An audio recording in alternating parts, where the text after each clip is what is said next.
Alhamdulillah, alhamdulillahilladzi kafa,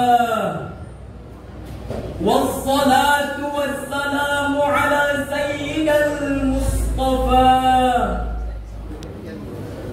wa ala alihi ahli sidqi wal wafa, amma ba'd. Majlis hakim yang arif lagi bijaksana, hadirin sebangsa dan setanah air yang kami banggakan. Profesor Dr. Amin Rais, seorang tokoh reformasi Indonesia, pernah mengungkapkan bahwa Islam saat ini, terutama di Indonesia, adalah umat Islam yang paling tertinggal, paling terbodoh, umat Islam yang paling terbelakang dibandingkan dengan umat-umat lain yang ada di dunia ini. Profesor Dr. Yusuf Kortoi dalam bukunya Muskilatul Fakhri wa Kaifa A'an Jahlul Islam mengungkapkan bahwa Islam saat ini tengah berada dalam masalah besar lagi mendasar, yakni tengah berada dalam kondisi kemiskinan dan kebodohan. Profesor Dr. Nur Haris Majid pun menegaskan, Islam memiliki ajaran visioner dan revolusioner. Tetapi anehnya hadirin, kondisi masyarakat bangsa ini betul-betul dicengkram oleh gurita kemiskinan dan kebodohan. Dampaknya hadirin, kalimat tersebut bukan hanya mengumbar kata tanpa fakta, karena menurut de jure dan de facto kita tertinggal oleh Amerika yang kapitalis, kita terbelakang oleh Cina yang komunis, kita yang berada di belakang Jepang yang Buddhis. Dampaknya hadirin, kita semua hanya akan menjadi suatu bangsa yang memiliki jiwa pengemis, bermental apatis, berwatak iblis, pikirannya kotor, sifatnya diktator, jiwanya kendor, mentalnya molor. Hadirin, oleh karena itu, bagaimanakah mengatasi permasalahan-permasalahan tersebut? Sebagai jawabannya, penguatan pendidikan karakter menuju jati diri bangsa dengan landasan awal Quran Surah Al-Mujadalah ayat 11 akan dilantunkan oleh qori kami berikut ini. A'udzu billahi minasy syaithanir rajim.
إذا قيل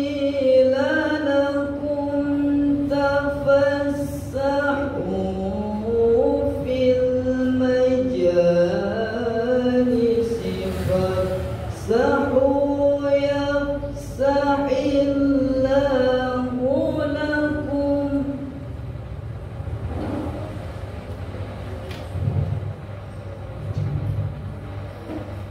وإذا قيل انشروا فانشروا يرفع الله الذين آمنوا منكم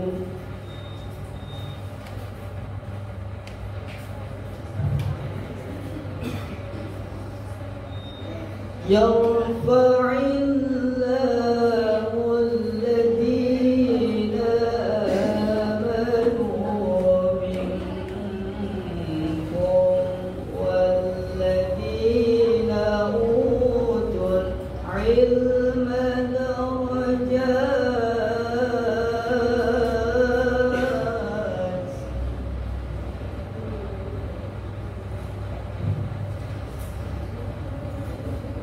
والله بما تعملون خبير.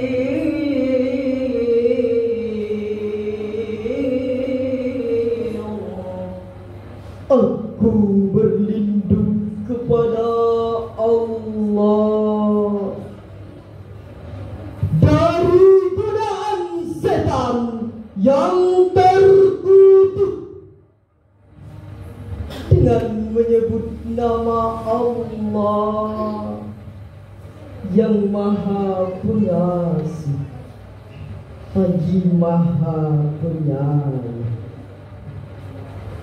Wahai orang-orang yang beriman, apabila dikatakan kepadamu, berilah kelapangan di dalam majelis, maka lapangkan. Niscaya Allah akan memberi kelapangan untukmu. Dan apabila dikatakan berdirilah kamu, maka berdirilah. Niscaya Allah akan mengangkat derajat orang-orang yang beriman di antaramu dan orang-orang yang diberi ilmu pengetahuan beberapa derajat. Dan Allah Maha teliti apa yang kamu kerjakan. Majlis hakim yang arif lagi bijaksana, hadirin sebangsa dan setanah air yang kami banggakan. Ayat tersebut merupakan landasan teologis dalam mewujudkan sumber daya manusia yang berkualitas untuk membangun bangsa ini, yakni melalui peningkatan keimanan yang berbasis dengan ilmu pengetahuan. Menurut Profesor Muhammad Sulaiman Al-Aqsari dalam Subhat At-Tafsir Al-Karim, beliau menjelaskan bahwa barang siapa yang berkumpul dengan diri seseorang, iman dan ilmu, maka Allah akan mengangkat derajat keimanannya serta kadar ilmu pengetahuannya dengan beberapa derajat. Dengan demikian hadirin, kalau mewujudkan sumber daya manusia yang berkualitas, maka kita harus mampu memperdayakan iman dan ilmu. Maka akan lahirlah nantinya model manusia yang handal dan profesional. Tapi sebaliknya hadirin, jika ilmu tidak didasari dengan iman, maka akan lahirlah model manusia yang jahiliyah. Akidah dan keimanannya sangat lemah, sehingga nantinya hanya akan membuat hancur bangsa dan negara. Selain itu hadirin, akibat iman tidak didasari dengan ilmu, ilmu disalahgunakan. Yang seharusnya digunakan menuju jalan kebaikan, malah digunakan menuju jalan kebiadaban, kezaliman dan kesewenang-wenangan. Namun hadirin, jika maling-maling berpendidikan sudah mulai beraksi, bersenjatakan pena, manipulasi data, maka dengan sekejap mata mereka akan merogoh uang negara dengan jumlah miliaran rupiah, sebagaimana yang tertuang dalam syair berikut ini. Bukan lautan, hanya kolam susah. Indonesia selalu banyak masalah. Dari kasus korupsi sampai narkoba, dari malu sampai malu semua.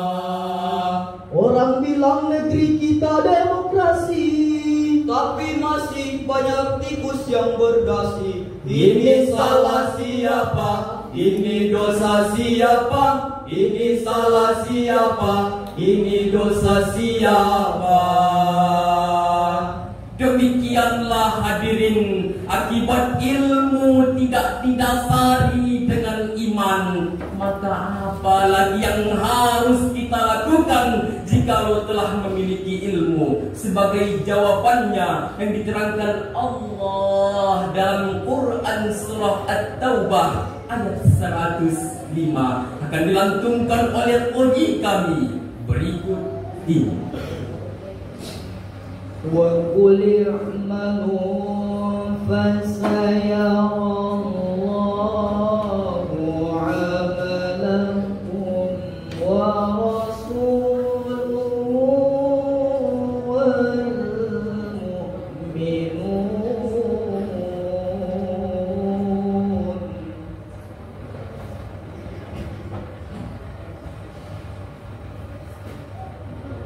Wa دون إلى عالم الغيب والشهادة فينبئكم بما كنتم تعملون.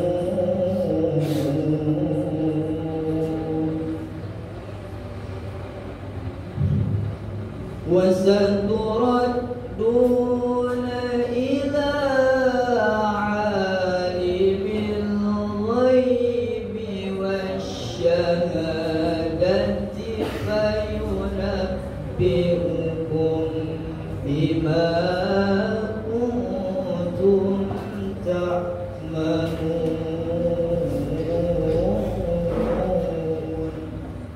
صدق الله.